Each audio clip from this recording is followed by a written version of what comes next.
Hello. Nobody's going to show their faces. Hi. We're going to have to make it a requirement that everybody has to turn their videos on. Right? There we go. We got Deb. Hey. I just got home. Oh, well, you know what? That's the good thing about Zoom. You literally can just pop in from wherever you are. Like, so awesome. All right, we got more people popping on. Hi, Kim. Good to see you. Hi, Jamie. Hi, and Lauren and Miss Cat. Hi, Cat. Hello.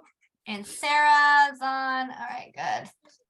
Good. And we left this open like for, guys can, join as well. But I love that it's like the girl power is going on still over here.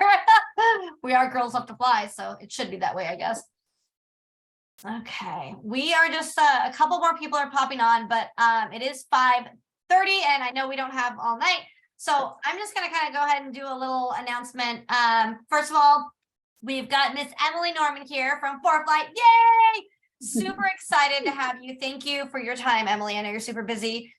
So we're super grateful for ForeFlight, number one, and to have you here to talk about a few things for us. And everybody else, thank you for being a part of the Girls Love to Fly.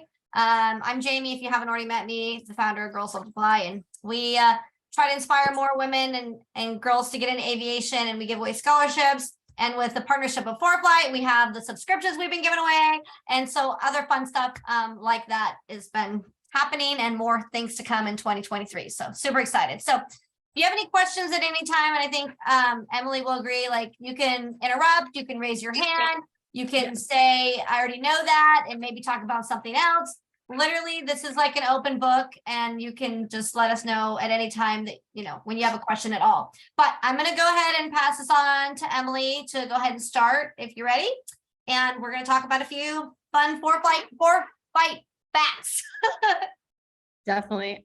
So I was going to do a little introduction just about myself, but I know disclaimer, I'm more of a Google Hangout gal than Zoom, so still getting used to this. But I'd love to hear a little bit about, if you are a pilot, where you are in your career rating, if you know what ForeFlight is, if you use it, if you use the other product, that's totally fine.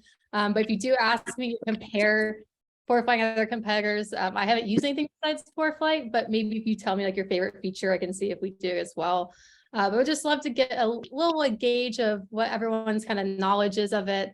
And again, like while I'm walking through things, any questions, I will be happy to attempt to answer them. But yeah, go ahead and let me know if you can in this chat, or just yell it out. That's totally fine as well. But I figure I'd introduce myself a little bit. So I am Emily Norman. I've been at ForeFlight for almost 5 years now.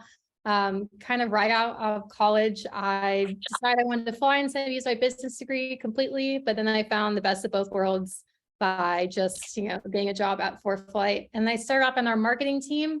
So I oversaw our social media, influencer management, and also partnerships with organizations like Girls Love to Fly.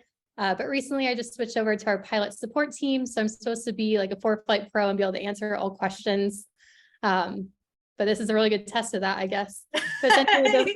Really though, essentially the pilot support team is if you do have any questions, issues, anything like that, you can email team@foreflight.com, and me or one of my amazing colleagues who also works on the support team will get back to you and hopefully help you out with any issues. So that's a little rundown about me at ForeFlight. On the aviation side, I've been flying for about 5 years. Took a long time to get my private, and then kind of went back and forth about I was just going to be a hamburger, $100 hamburger pilot, or actually try to pursue ratings, which I ended up deciding to do. So now I'm working on my instrument check ride, which is next Thursday. So I was studying a lot for that before this call. It's a really tough one, as most of you guys probably know, have heard about. So hopefully that goes well. But yeah, does anyone want to kind of just let me know what your flying level is or ForeFlight experience, and then I can kind of go from there? I'll call people out. Let's start with Sarah, behind the scenes. I am a newbie, so I am just here to gain some knowledge. Perfect. Love it. Okay. Deb, what about you? Okay. I'm a private pilot with an instrument rating, hoping to do my check ride for my commercial in April and aspiring to be a CFI later in life, Encore chapter, Encore, whatever. Yeah. But one of the things for me was my instructor for my private pilots was like, we don't need this stuff. We don't need this. We don't. And we farm, ranch, and truck, and we utilize technology all the time. And so I just want my students in the future to embrace technology. I get we have to honor the past, but I really, technology does so much, correct? I mean, and so I have used ForeFlight from when my instructor told me, don't you look at that stuff. I'm like, I don't care, you know, and I didn't have it in the cockpit, but I just loved all the features, you know, and now when I fly by myself, you know, I use it all the time as kind of a backup. It's not that it's a crutch. It is situational awareness. It's so many things. So I'm so glad to be here. Thank you. Yeah, I think that's a really good point you bring up. I mean, when I started with my private, like 5 years ago, even with my private check ride, I was still in a kind of situation where some DPEs will actually use it, some won't. And I was fortunate to where I was able to use it by turning off my current location marker. So essentially using it as like a digital, BFR sectional. But nowadays I'm hearing more and more that DPEs are like, yeah, if you're going to use it in the real world, I'd rather you demonstrate you can like use it proficiently now in front of me. So I don't turn you loose and all of a sudden you try use this stuff and don't know how it actually works. So it's definitely evolving, I think, in the industry. And then there's also the question of like, well, when do you actually introduce technology like this? And the way my instructor did it was, you know, you learned everything on the paper charts just because I think it's good to know, you know, getting out that E6B and plotter and actually doing all that, you know, with, you know, pen and paper. But it's kind of like, okay, once you're doing that first cross country by yourself, like bringing in this technology is so useful, like being able to see your location on the map, like you might get lost. It's your first solo cross country. There's so many things like that. Or you're flying to an airport that you're not super familiar with. So being able to see your location on a taxi chart or something like that, like it's so useful. So hopefully it's kind of the standard moving forward, but you know, with CFIs like you who are introducing things like that, I think it would be good. So So I have heard very quickly that in 4 years, paper charts will be discontinued. Have you heard that? I have not heard that, but I don't think I've seen anyone walk around with a paper chart before. I am a child of the magenta line though, so it's a little different, but yeah, I mean, it could totally be something like that. Yeah, I think it's so important to use technology, and I agree, Deb, and I'm glad you brought that point up. Because same with me is I see a lot of the DPs, you know, or the instructors going, you know, you can't use that at all. Well, I do not let my student stare at it or even look at it when we're in the primary training of the, you know, learning how to fly an airplane. But before the lesson, I'm like, let's look at the map. Let's look at airspace. Let's check the weather. Let's check the NOTAMs. Like there's so much stuff that they can do at home on the ForeFlight to prepare them for the lesson. It's just endless learning opportunities. So I'm all about it. Yeah. All right, definitely. we're going to go to Kat next. Hi, sorry. Just give me a minute to turn off. Sorry. I've been in aviation for 12 years now, and I'm currently going for my private pilot's license. I have just my cross countries and about 5 more hours of solo time, and then I'm on to study for my check ride. That's so exciting. I absolutely love ForeFlight. We use it at my current job now. But when I'm out there on solo by myself, I absolutely love it. I feel way more comfortable with it.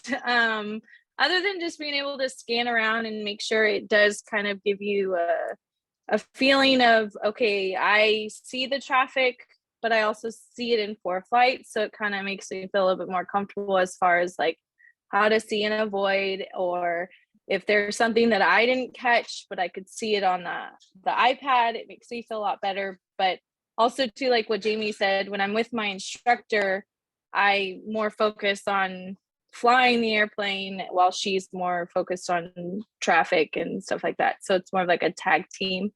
But yeah, that's where I'm at.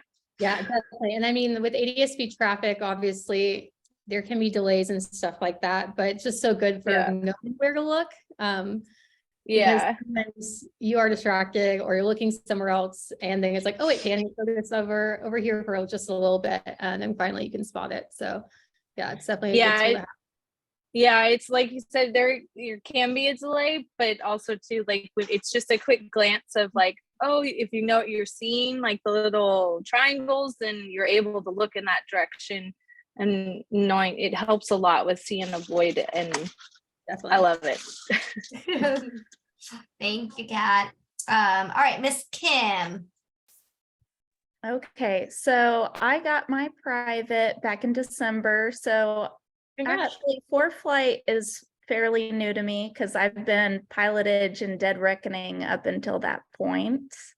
So I'm learning everything right now that Nice. has to do with ForeFlight. It's all new and overwhelming because there's so much information on there, which is great.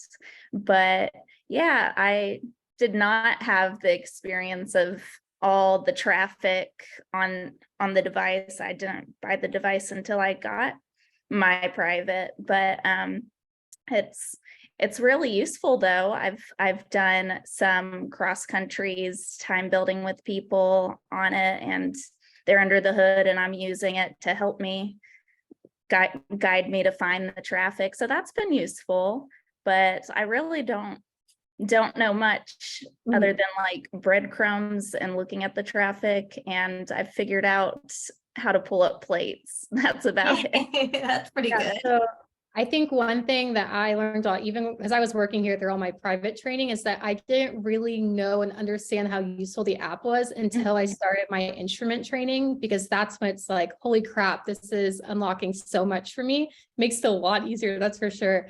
And then also doing some of those long cross countries. I have an example I'll probably run through you guys of the one I just did. And there's just so many little things that can help you with that flight planning. But that's exciting. Congrats on your license. Now it's time to just get out and explore and really enjoy it. So have fun Yes, with that. thank you. Good job, Kim. All right, Lauren, tell us about you.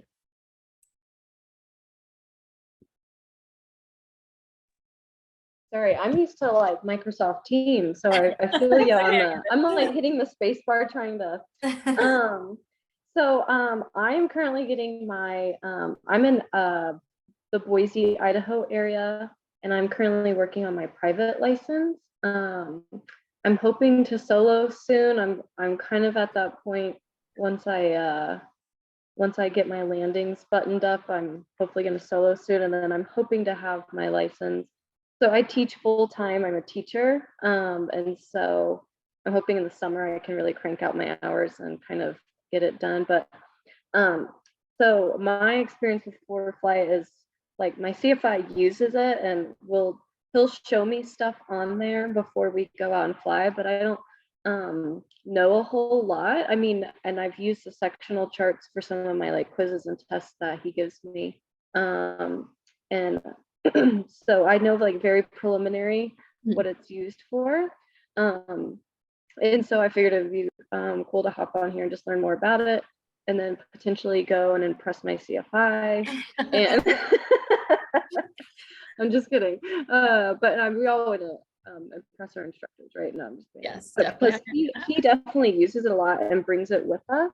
But and like he's like showed me all kinds of stuff on there that I didn't even know, like certain types of like weather layers and all just like filters and stuff. And so yeah, that's kind of where I'm at. And so I'd love to learn more about it the further I get into aviation, and just because it does sound like everything. I mean, I experience it with teaching, everything's moving towards technology. So yeah, that's my experience with that. Nice. Yeah. Well, private training. It took me almost like, I think 2.5, 3 years to get my private. So Yeah. definitely no rush, everyone is at their own pace. Yeah, I'm trying to be consistent while balancing my full-time job. It's kind of hard, Yeah. but I actually teach like physics and engineering, and so a lot of the stuff I'm learning like in ground school, I can like use in the classroom, which is really cool. So cool. And yeah, and then I actually had some CFI, well, these guys that were trained to get their helicopter CFI rating do like a practice lesson on me the other day. And it was cool to apply like the teaching stuff. And like I had no idea what they were talking about. I'm like, you should explain it this way because you know, I at least know the teaching side. So I don't know. It's cool to work in the engineering teaching field and then also being taught the stuff. So you see a lot of value and you have a higher value for it. So I appreciate my instructor because I'm also an instructor. Definitely. Well, if everyone got the CFI route, I think you would probably be really good at that. That's what I was just Yeah, gonna no, say. I would love to. I just gotta, you know, Yeah. one thing at a time. But yeah, no, I'd love to. I love teaching. I just gotta know my stuff here. But yeah. Thanks, Lauren. Thank you. All right, Jessica. Hi, everyone. I am in the Minneapolis area, student pilot working towards that PPL. I have a subscription to ForeFlight. I love ForeFlight. All of my peers and the people that I fly with and my CFI, they are big fans of ForeFlight as well. One of the reasons I want to get my PPL is to adventure and go to all the small little rural areas that take donkeys years to drive to. So I've already mapped out all of like my adventures once I make it happen. That's awesome. Yeah. I want to see your adventure list. Yeah. That's cool. Thank you. Yeah. All right, Isabel. Hi, Hi. I'm very much a newbie as well. I am just getting into all of it too. I just found out about ForeFlight like maybe a couple weeks ago, and I dug out my old iPad. I used to use this. I just found it. I used to use it for fashion design because I used to sew back in the day. Oh, cool. And yeah, so I was just, it's like a super old iPad, but it still works. So I'm like, you know what, I'll download it. And I have older siblings that use ForeFlight. They're in the military, so they get a free subscription. So they're like, do you want to just hop on our plan? And I, of course, yeah, that's amazing. Yeah, you have access to features and not everyone else has access to. So I'm just kind of looking into it and just getting comfortable with it. But working on my private right now, I have maybe about 6-7 hours. So I'm very much new, but it's a lot of fun. I'm really loving it. Yeah, I remember those first few hours. I mean, even still now with every new rating, it just feels like you're drinking from a fire hose and like I feel like it never stops. Oh yeah, there's so much to learn for sure. It's a little bit overwhelming, but it's just a lot of fun. I mean, there's no other feeling like it. Yeah, it's a second language. It'll come with just, you know, repetition and more exposure. So Yeah, that's definitely. Thanks, Isabel. Good to see you. Mhm. Maggie.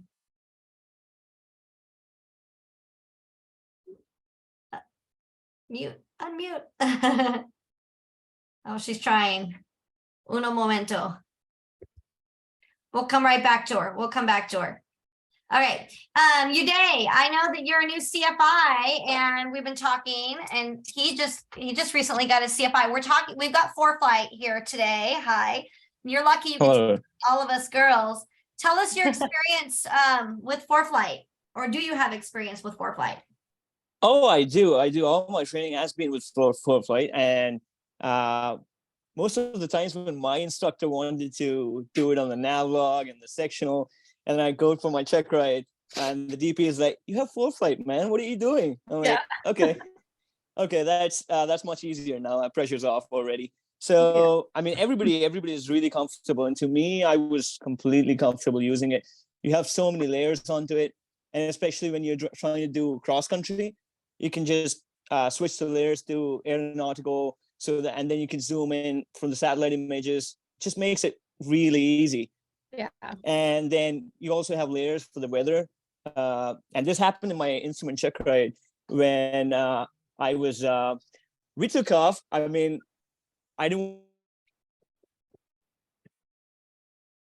Oh, an active convective segment in an hour, but then we took off. We tried to squeeze in. The DP was really, she was really interested to do the flight that particular day because I did my private instrument with the same DPE. So she was really impressed and she was wanting to take the flight right away.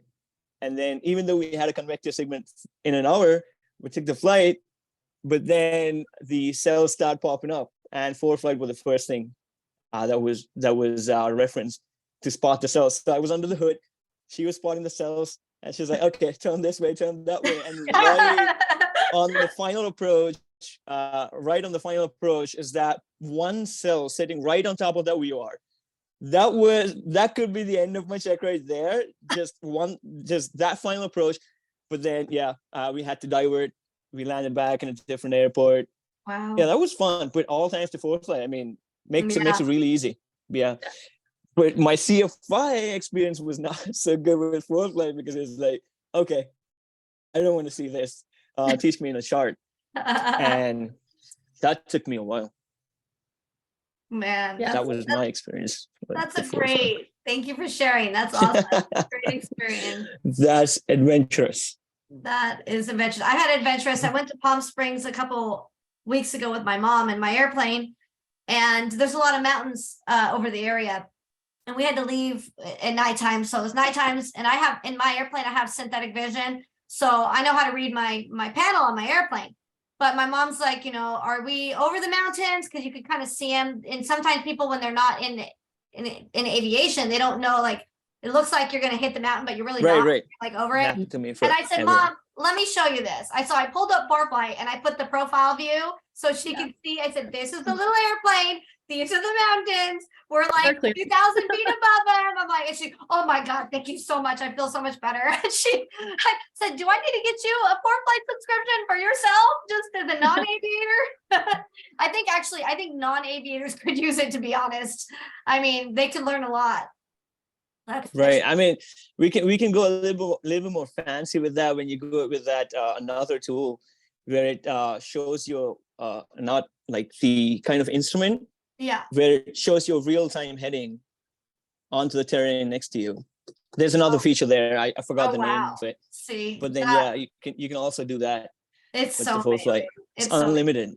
Yeah, I really think that non-aviators should get it. All right, Maggie, did we get your phone working? Or are we gonna skip you for today? Oh, wait, she's there. Yay. Hi. This is why I need help with technology. I can't even figure out how to do this. So I can't even see myself, so I don't know if you can see me or not. No, but we can hear you. Oh, well, that's good. I can't figure out how to do both. So yes, I need help. I am a private pilot. I just got my private pilot's license in June. And I think Jamie had posted something a couple of days ago. It might've been last week about, any new adventures or whatever you know, you kind of yes discussion going. And I live in Oregon, so I'm outside of Portland. Nice. Our weather sucks. Yeah. So it takes forever, it's like 2 steps forward, 3 steps back. And it just, it took me a while, and I did it during COVID. So I have children, and it just, like Emily said, it's our own journey, and I'm here. So is what I'm kind of looking for with ForeFlight is, what's next? I mean, after you get your privates, I know you can get instrument trained and all of that stuff too. Not sure what I want to do quite yet. But I want to go learn, I want to be safe. I want to get out and explore, like other people have said, different airports and different areas of my state. And, I just want to feel comfortable and safe while I'm doing that. And I think ForeFlight can really give you the freedom to do so. So I'm looking forward to learning how to do that. Yeah, definitely. I agree. I think the example I'll show you today was a flight that really pushed my boundaries and made me a more confident pilot. And definitely a lot of that derived from just like the thorough planning I did and help with some of the tools in ForeFlight. So we'll go over some of that. Looking forward to it. Thank you. And I can completely understand about the Portland's weather down there. I've did all my training in Redmond, Oregon. And our cross countries were supposed to, I mean, that the fun cross countries were supposed to cross the Cascades over to the Portland area, but it was, I mean, it takes forever to find a day to make that happen. I completely understand that feeling. Yeah, I think I had my check ride scheduled in September, postponed it to October because of weather. Every time we did it, it didn't happen until June. Oh my gosh, that's crazy. I thought I need to move to Idaho to go get this. Yeah, somewhere, go down to Bend, somewhere where Go it's down to Bend, yeah, it's beautiful. Yeah. And you can resume your instrument back in Portland again. Yeah, it's hard. The weather here is hard, but also doing the instrument thing would be nice too, because we have the weather for it. So I guess that training is good.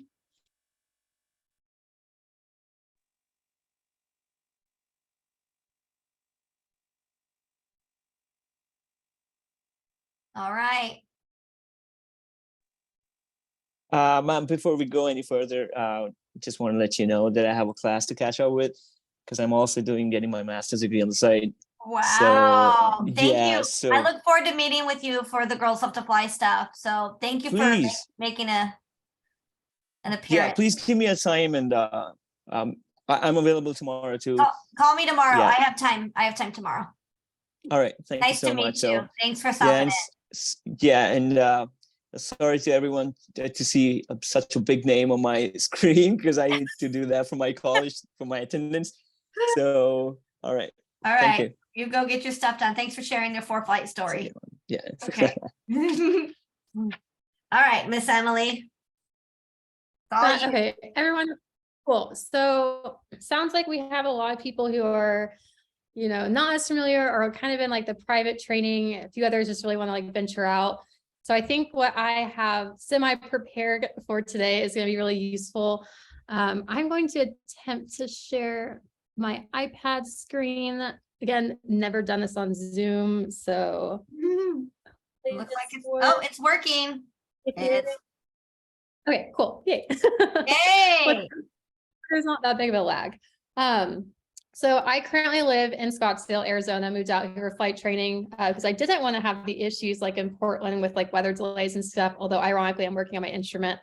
But it's always sunny here, great weather. If you ever have a desire to travel somewhere else for flight training, highly recommend Arizona. It's been incredible. But with that being said, I am actually from Houston, Texas. I did my private training there. The Scottsdale thing's kind of still a new venture for me. And my father, who was an Apache helicopter pilot in the Army, owns a Piper Warrior. And that's what I trained on. And that was kind of like our bonding thing, was getting into aviation together, or him sharing it with me. So eventually he said, all right, Emily, I'm done with flying. I've done it all my life. If you want to take the Warrior out there with you to Arizona, go for it. And I was like, cool. Yeah, that sounds great. But I've never flown more than maybe 2.5 hours. I think my longest flight was like Houston to Dallas before this one. So although, I was probably sitting at like 220 hours, I was still not feeling super confident with doing a very, very long flight like this.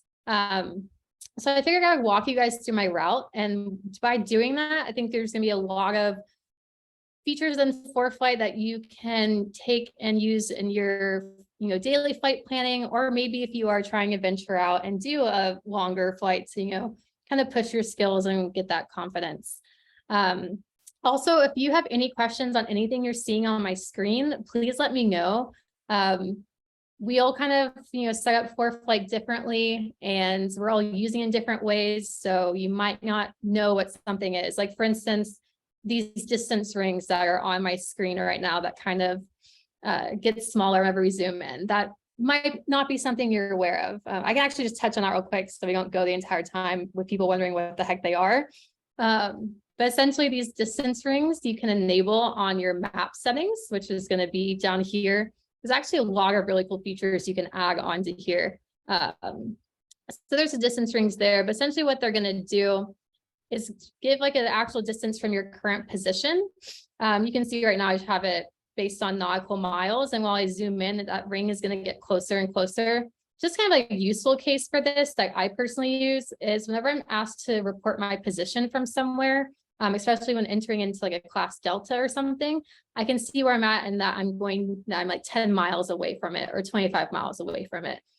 Useful cases there. Also, another thing is I know a lot of you guys, especially when you're private or you're even trying to knock out requirements for other ratings like instrument commercial, for the cross-country requirements, you're like, where the heck should I fly that's going to be within those limits? So right now I can see Scottsdale, here's a 50-mile radius. That's, obviously what you need to knock off a flight for a cross-country. You can kind of use it to plan things like that. So now I just want to cover that so no one's just wondering what the heck those are this entire time while I'm just rambling on about ForeFlight, because I could do that forever. So anyways, back to my route here. I started off in a very small town, very small airport in Houston. This is my home airport, very familiar with it. But if I wasn't familiar with it, I could tap on it. I can get literally every information that you're going to find from a VFR sectional or from the US chart supplement. So all your frequencies, including, the CTAF, and then also like approach if you're going to call them up after you take off, traffic patterns, nearby airports as well, even down to like who's managing the airport and their phone number, which can come in handy if you have to divert and get stranded. That's a whole nother story though. Really, really important things there. Then also, since I do live in Scottsdale right now, I was going to have to fly commercially out there to pick up this plane. And so I didn't want to fly all the way to Houston and then it be solid IFR and I can't get out because I'm not instrument rated. So I'm going to start looking at the weather. And so one thing that I really like to look at for kind of more of like an outlook planning, it's a little similar to like whenever you pull up the Apple weather app. It's our daily weather, and it's actually going to give you like a 10-day forecast of what's going on. So I looked in here and I was like, all right, cool. This weekend is going to be, seems like pretty good weather. Hopefully these forecasts kind of hold strong. Another thing I could actually look at for kind of the weather planning far in advance that I would do is I would go over to more. Let's see. Oh, sorry, I have it down here. So I go over to my imagery as well. And in the imagery, you're going to get all of the charts that you could get from aviationweathergov.com. I may have butchered that, but I think we all probably know which website I'm talking about. But here I could get, all of my graphical aviation forecasts, prognosis charts where I can actually track systems to see, okay, is there actually going to be something coming in the next few days that, high pressure low system I'm not going to want to mess with, or that's actually going to mess up my flight planning. So it's just kind of another source to use for weather is a lot of this imagery stuff. And there's quite a few. Some of this might be foreign to some of you, others you might be very familiar with it, but something that I definitely look at quite a bit, especially when planning flights far in advance. So I've got my weather. I decided that this weekend is the weekend that I'm going to go fly on to Houston to pick up my airplane and come back to Scottsdale. So whenever I'm getting closer to those actual days, I can look at more of our tasks, like what's the forecast going to look like? Obviously right now does not seem like the best time to fly, but in this case scenario, it was sunny, it was beautiful, it was great. So yeah, I'm gonna be able to see all of our forecasts. And then one thing that I really like is the forecast discussion within ForeFlight. So it's this tab right here. You can kind of come in here and just read the actual kind of text version of what the forecast is going to be like. And sometimes they make it kind of animated and fun. It's an actual human who's writing this. So they might be like really gusty, would not fly, things like that. So you never know what you're going to read in there. That's also a really helpful tool just to look at for forecasts in general. And who's writing that? Sorry, who writes the weather forecast discussion or what? Yeah, I'm not sure. It's the same people who are issuing the TAF. So okay. Just wondered. Yeah. Good question though. I'll probably write that down. Because someone's probably gonna email and ask. We have a weather station in Nebraska, a NOAA weather station in Hastings, Nebraska. And there's actually one of the forecasters there that writes all the TAFs, and he comes to our pilot association meetings in Hastings. Oh, But he cool. literally kind of gives it flavor, right? He gives it a Yeah, personal touch. exactly. Yeah. Yeah. So he's from the NOAA station. That's perfect. Okay, that's what I kind of wanted to know. All right, thank you. Yeah, it's kind of nice. It's like, okay, you're reading this TAF and we all learn how to read TAFs, although ForeFlight decodes it for you right there. But it's really fun to get that kind of textual and, like you said, the kind of the additional commentary to some of these things. Okay, cool. So yeah, my forecast is also looking good. You know, this is more of like the few days out or something. And then day of, you know, of course, we all know about METARs. What's it doing right now? That's really what I want to know. Am I going to be able to take off? Are the winds going to be too gusty? Things like that. So it's kind of like what I looked at for the weather planning part.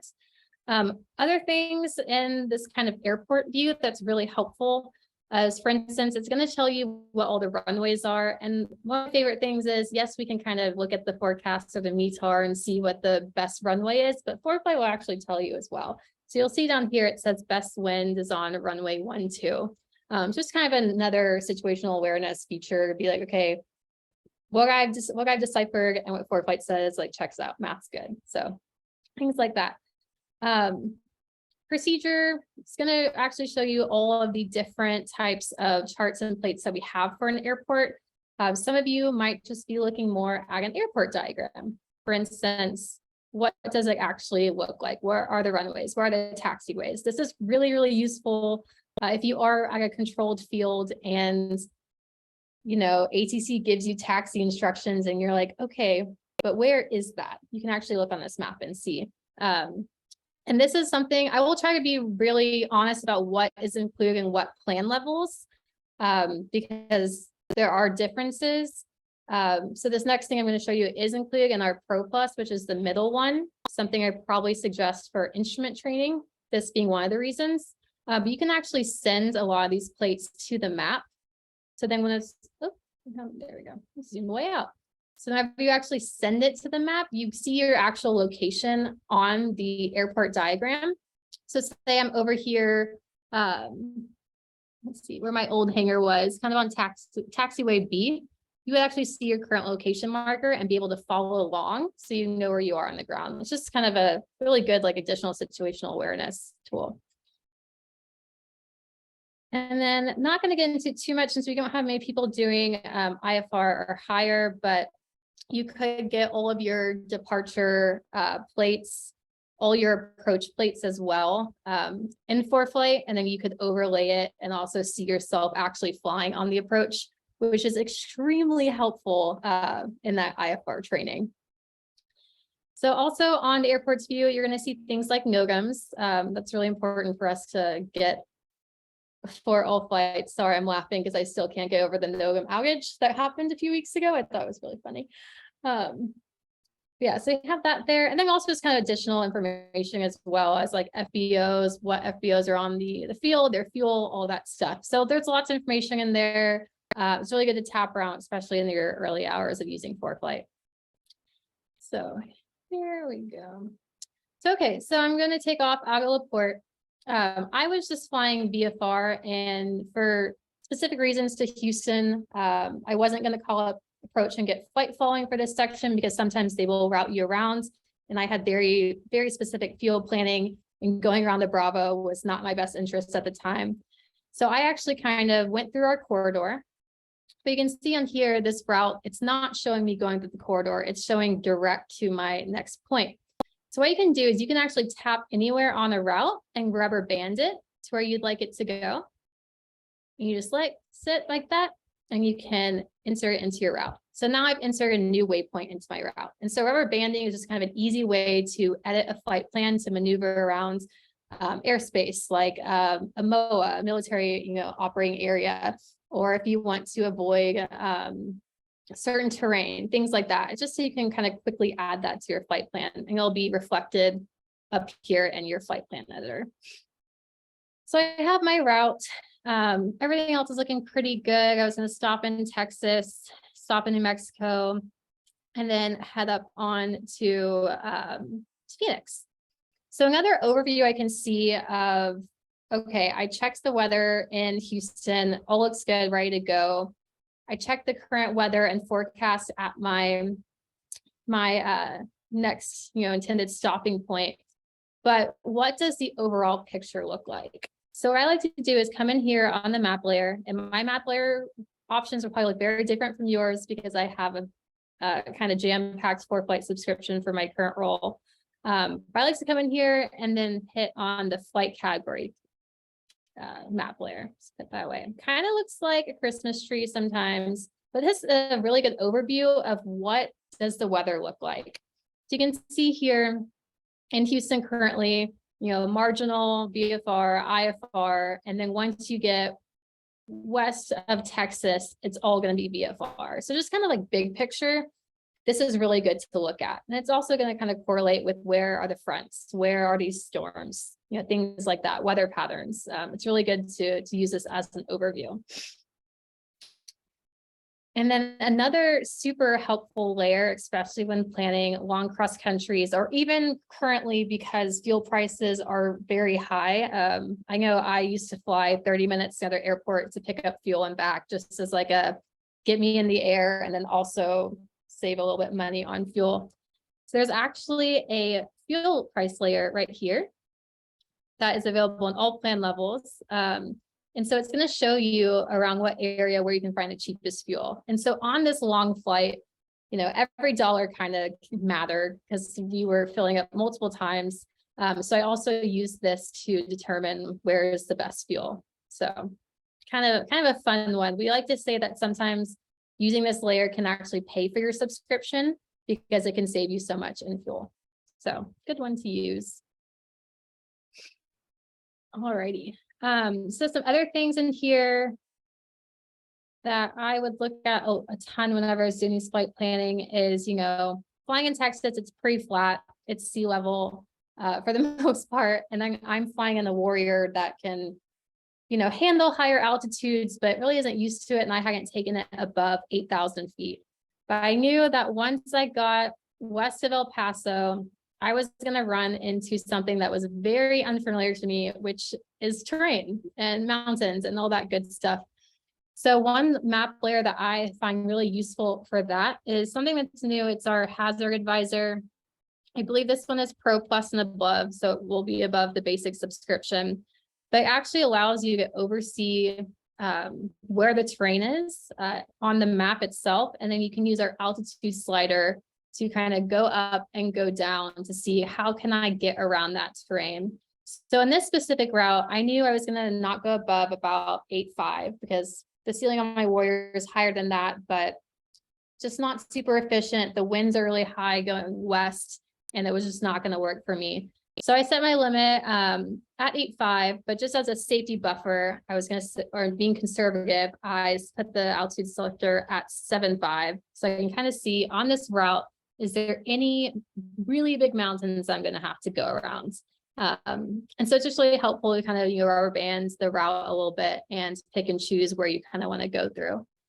And if you turn on the US sectional, you'll also see that it correlates with the actual terrain as well. So kind of something really useful I found on those longer flights and people who do fly in terrain, because like I said, I was flying out of Houston, Texas. Our field elevation was like 75 feet. I had no idea what I was getting myself into. So that was a really, really useful thing. Let's see here.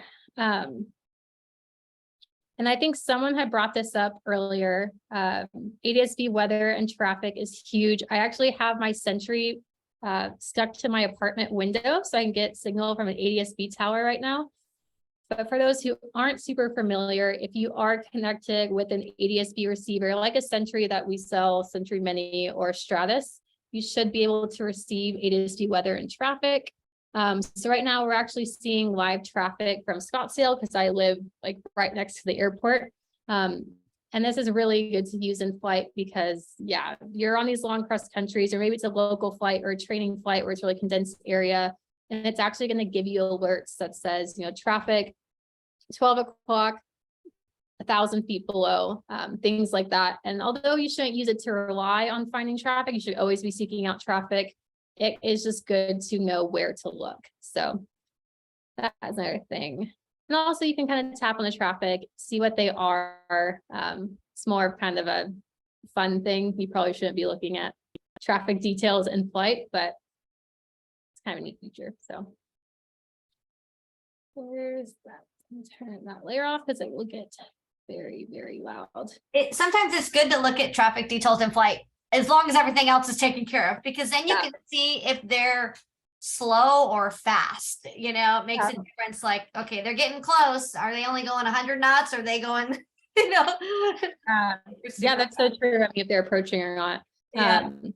So yeah, I kind of have my route. I kind of showed you what tools I use to pick and choose, like whether it be, you know, economical reasons for saving on fuel, terrain avoidance, and then also airspace as well. And if I wanted to rubber band my route and, you know, add different waypoints, I could totally do that.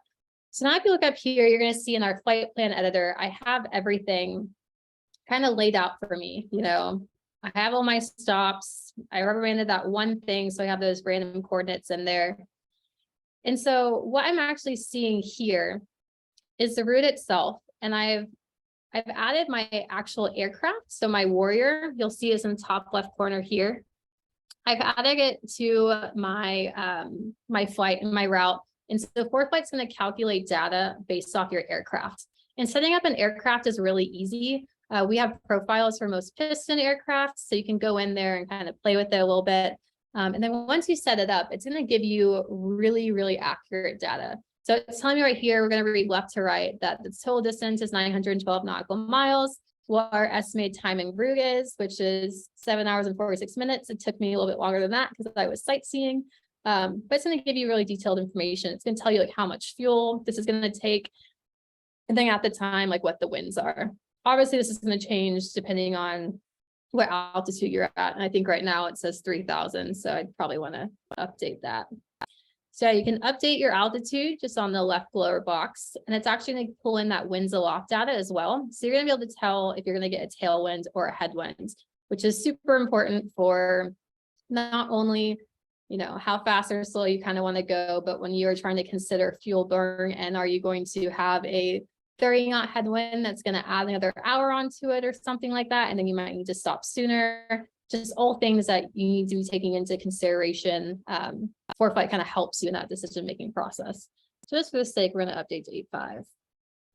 So I have all my information here. You can see that there's one error in this flight plan box. And all that is that ForeFlight's telling me there's a NOGAM at Las Cruces. So again, just trying to be helpful, make sure that you have all information at your fingertips. So, you know, we could actually tap on that NOGAM and see that one of the runways at Las Cruces is closed. So it'll always be trying to tell you more things and give you more information than you probably think you need. But this is kind of your flight plan editor. So I like to personally do my route on the map. I'm very visual and I think it's a little bit easier. But then you can kind of see it reflected here in the editor itself. And then another thing that you're going to see here, and I know a bunch of you are probably familiar with if you have done your private, are your nav logs. I know I had to do all my nav logs on paper. I even had to do my instrument nav logs on paper, which I kind of thought was ridiculous because I was like, it's right here. But ForeFlight's also going to give you a full nav log briefing as well. So just super helpful information. I actually would do my paper one and then reference this to make sure that a lot of my numbers were correct. And then another thing that Jamie brought up earlier is that ForeFlight has a profile view. This is actually included in our Pro Plus and above again. But the really cool thing about this is it's for your entire route. It's going to show you what airspace you're flying through or going to fly into. It's also going to show you terrain and your clearance from that terrain. Like we can see here, Jamie, I'm sure your mom was getting a little anxious kind of around a spot here with the yellow. Oh yeah. But it's kind of more of like more of like a 2D, not really 3D view of that hazard profile I was showing you. You can also slide the altitude slider up and down to kind of see like what would your clearance be. And then ForeFlight, oh, sorry. Sorry to interrupt. Can you clarify to them, obviously red means you're going to hit it. And yellow, does that mean you're at least 1,000 feet or is there a number for the yellow? Yeah, so for yellow, that means you're within 1,000 feet. Red means you're within 500 feet. And then if you have a strike, you see how the red hatches just popped up on my screen after this first kind of red. Let's see, I can zoom in a little bit more. So this like red hatch line means that you're going to have a strike. That means you're way too low for your route and what you're about to encounter. So the way it says I'm going to have a strike, and the way you kind of calculate, okay, how low is it? All this stuff is up here below the search bar. You're going to see highest point. So that's obviously the thing we're going to hit. And it's showing you that you are 369 feet below clearing that. So yeah, and it's also telling us that we're going to have our first strike 715 nautical miles into our flight. So it's we were going to be okay for a little bit. Yeah. We definitely towards the end. So yeah, it's so helpful, all these different tools, Well, especially when and planning. I know there's so much you can show them, but the corridor, you can do the one, you've got it set for 1 nautical mile, which is that the Mhm. smallest you can do? Yeah, that's the smallest you can do, right? Or can you go with the corridor? Yeah, so if you want to change that, it's on the map settings or the profile settings right here, and you can actually change it to half nautical mile, 20 nautical miles, and that's just saying that kind of like widening or narrowing in your actual flight plan. So if anything, it's probably better to be on the conservative side and make that corridor a little bit bigger. Yeah. I'm really big on being conservative with all your numbers and all your flight planning. So yeah, I might actually just bump that up to 4 nautical miles. Thank you. I just have a quick question. Yeah.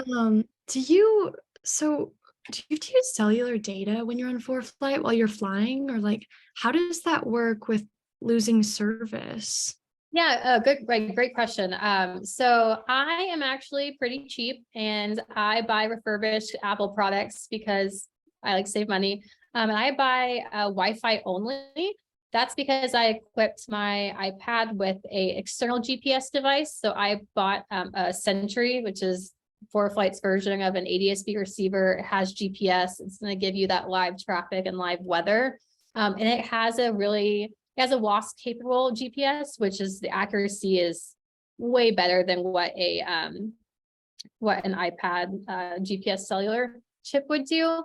But you can also buy the cellular equipped iPad and use that as your GPS. You don't have to buy a cellular connection and pay for that. You just need to buy the cellular capable device, because that one comes with like the GPS chip. Again, not as reliable as an external GPS or ADS-B receiver, but it will show your location. So, Okay. yeah, no, that's a huge question. We get asked all the time, what device should I buy? How much storage? All these things. So I just recommend a faster iPad so that it works more correctly. I know I've had older iPads before that were slow. And then I'm like, I want something a little quicker. So that's my only little recommendation. Something that's doesn't have to be new, but just something that's up to speed. yeah, and that's true. So a lot of the older iPads, they actually won't update to higher iOS levels. And so if they can't update to, I think right now we're at iOS 15, then you can't get the latest version of ForeFlight. And that's just the thing with all apps. They just sometimes they can't support it. And so I definitely look into buying something on the newer side. But again, like you can go to Apple has a website for refurbished products. And essentially that just means that someone ordered it, opened the box, returned it, and they just couldn't resell it. So then they resell it on their refurbished site. And it's usually a lot cheaper. Like I think I got my Mini 5 for under $400 like a year after it came out. So that's a really good thing to look into. That's really good to know. Thank you. Yeah, definitely. All about saving money, that's for sure. Aviation is expensive enough. So yeah. So yeah, kind of that's me walking through a little bit of my route. One thing that is useful for especially official purposes is getting getting your weather briefing. So if I actually send this route to Flights, Flights is like a whole different way that you can kind of manipulate your routes. Also, if you were going to file, you would do it on this Flights plan, but you can also get your full briefing, which is super important for legality purposes. And it is approved as an official briefing. So in here, I'm not sure if many of you have used this. It also takes a few seconds to retrieve. In here, you're actually going to get your full briefing, which sorry, for another demo purpose, I have it in a different view. Let me change that real quick. You can get lost in the settings as well. There's so much. While I'm changing this, does anyone have any initial questions or just things they want to ask about? Like I said, ForeFlight is so extensive, so I could be rambling on about things that don't make sense. Do y'all have like a cheat sheet on how to input your aircraft's information into ForeFlight? Yeah, so if you go to foreflight.com/support, you'll see a lot of things about setting up your aircraft profile. I would just type in aircraft profile and you'll probably get a demo into that. It's pretty easy if you tap around and try to do it, but then again, sometimes nothing is easy in ForeFlight. It's all you have to kind of learn it. Yeah, I would start with that, and then if you have issues getting that set up, just email in a team at foreflight.com and we can help you do it. So Okay, great. Thank you. my name is One comment that I wanted to make, this is Deb Gangwish. For all of you that will be doing your night requirements, what a beautiful feature ForeFlight has. And it came into play when I was doing my instrument training in South Carolina. And to be able to visualize that airport and their lighting at night, thank you, ForeFlight. But just really tap into that, because it gives you, I think, anything you can do ahead of time to chair fly is invaluable. Sorry, you cut out a little bit. Were you talking about our 3D view like I'm showing right now? You know, I have the top. I have the top level of ForeFlight, thanks to NAFI and SAFE. Yeah. There are some discounts that you guys give, so thank you. But I'm not sure what level that is at. But it's yeah. Okay, so, but being able to see that, because I did a lot of my instrument training at night in South Carolina, very unfamiliar. I'm from Nebraska, middle of nowhere. But being able to see what these airports and the lights look like, it's one thing to look at a picture of a Mauser or pictures of lighting, but it's another thing to see how it really looks when you are flying into that airport. And so I just really thank you guys for doing that, because it gave me a mental picture of what I would see when I came into the airport. Yeah, and that's so different, right? Yeah, our 3D features are pretty interesting. I mean, you can preview your entire flight. Like I'm showing now, this is into Scottsdale. So at nighttime, oh, someone's taking off. At nighttime, you can see, you know, what are the lights gonna look like? What are the lights in the distance gonna look like? What's kind of around us? And then also you can see that same view in the day from either side of the runway. Yeah, it's really busy over here. Oh, it's like the Super Bowl is happening here this weekend or something. Yeah, so that's, yeah, you can definitely view that in 3D. And that's our cool thing as well with our 3D stuff, is you can actually preview an entire flight in 3D as well. So something to look at. But this is also in our top tier, not completely necessary for initial flying, and especially if you don't want to spend the money on that, but just some neat things you can visualize in ForeFlight. So yeah, I know it's almost 6:30 for you guys, so I definitely want to spend the last few minutes just like if you guys have any general questions or things you've always wanted to ask. If not, I could probably talk literally all night. I know there's so much good stuff. I'm like, oh my gosh, we could go for days. We'll have to do another one of these, because you put a lot in a nutshell for us. And I know everybody's super grateful for that. And I just want to thank you, Emily, for doing this. But yeah, what questions does everybody have? Emily, what's next on the horizon? What are you striving for? What's out there for those of us in general aviation? So we unfortunately do not pre-disclose any features that are coming up. Rascal. But we do release new features every month, which I know is kind of overwhelming. It can be overwhelming for us as well. So I would definitely make sure that you are subscribed to like our marketing emails that kind of come out and give you like a heads up of what's released. Also, every time you update the app, you'll get like a little first run that says all the new features. Don't just click OK. Read through it, click on the links, familiarize yourself with it. And then you can also go to forwardflight.com/releases. This is really good for new people. Every release that we've ever had is on this one page. You can tap through and see what new features have been released with each version of ForwardFlight. I do it sometimes whenever I'm trying to catch up on new stuff. So it's really good to walk through and be like, okay, this is a new functionality. Oh, here's a video that explains how to use it. Again, like it's a reoccurring theme. There's so much to learn. You'll only use half of it. You'll use different half in different parts of your training. So definitely tap into our online resources. Our YouTube channel is great as well. You can get those little new feature videos. But yeah, as far as new features, I can't tell you. Dang it. Sorry. But thank you for always looking forward. I think I value that the most out of ForFlight. I've got the Garmin suite in my plane, but I have got ForFlight pushing flight plans everywhere. There's no comparison for me. Yeah. And so thank you. Well, I will definitely pass that on. Yeah, any other questions or? I have a quick question. Just, I think the majority of us are just new private pilots or working towards that.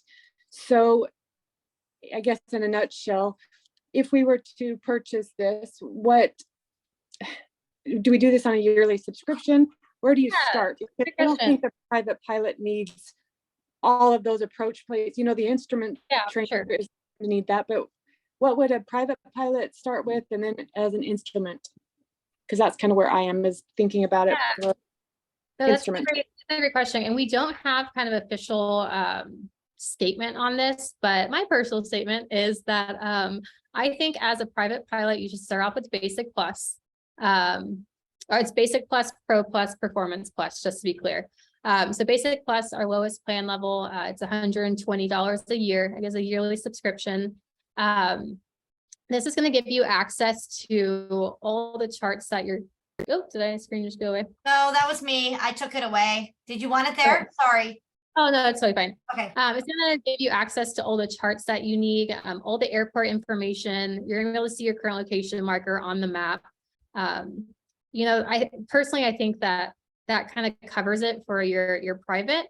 And then once you are done with your private and you're starting to, explore a little bit more, maybe push your boundaries as far as distance, and then even getting into your instrument rating, that's when Pro Plus is really going to come in handy. There's a lot of features in there that are geared towards situational awareness, terrain avoidance, things like synthetic vision, seeing your actual position on an approach plate and being able to follow it is absolutely game changing for instrument flying. It makes it so much easier to visualize it that way.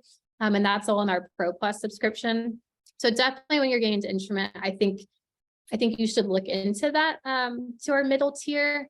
But again, it's definitely more of a personal preference. And then Performance Plus, it's kind of a step up from that. There are a lot of features in there for kind of longer flight planning. It's really getting into the nitty-gritty of like your aircraft profile. And then also if you just want some of these features like 3D and stuff like that, but I can't stress enough where I think every instrument pilot should be on Pro Plus. It's just, kind of the standard in my opinion, but.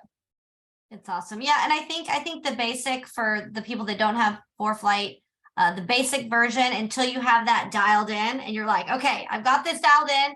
What's next? I think that would be in my head a good way to start, because then it's cheaper, right? Because I tend to want the best of everything all the time, and then I'll get it and it'll just be overwhelming. So I think just the basic, the first one, get that, learn all the features, and then see how amazing it is. And then you'll have to get the next version because it's even more amazing. So Yeah, exactly. And anyone who doesn't have FourFlight, you can download it in the App Store and start a 30-day trial. There are some limitations, like you can't download charts for offline use.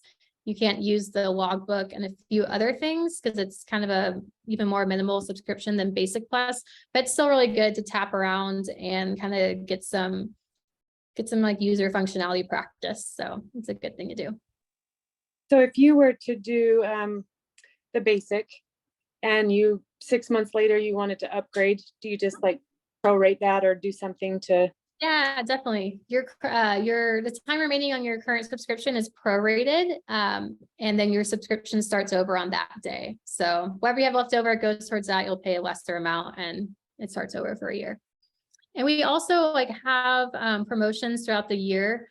I'm not on the marketing team anymore, so I don't know when we will have our next one. But I would definitely, again, subscribe to those marketing emails. If you're on social media, follow us on social media. And there could be a promo coming up. So, and us at Girls with the Fly, we just gave away our fourth FourFlight subscription, and we'll be doing more of those this year. So keep an eye out on our pages as well, and we try to spread the love for that too for you guys. So, anyways, Emily, thank you so much. I know you got a check ride to go study for. yeah. Good luck with that. Thank you. Yeah, next Thursday. It's going to happen regardless, so it'll be fine. Yes. Any other last comments or questions? Thank you. Thank you just so much. Thank you. Appreciate it. Yeah, definitely. And again, if you have any questions or want to chat more, get a hold of me, just email team@fourflight.com and I'll see it in my support queue. So I might be the one. Awesome. Thanks again, Emily. Thanks, Emily. Thanks, Jamie. All right, you're Thanks, welcome. Emily. Go kick it. You're going to get this. All right. We'll see you guys. Have a good Bye, night. everyone. Okay. Thank you, Jamie. You're Bye. welcome. No problem. Bye, guys.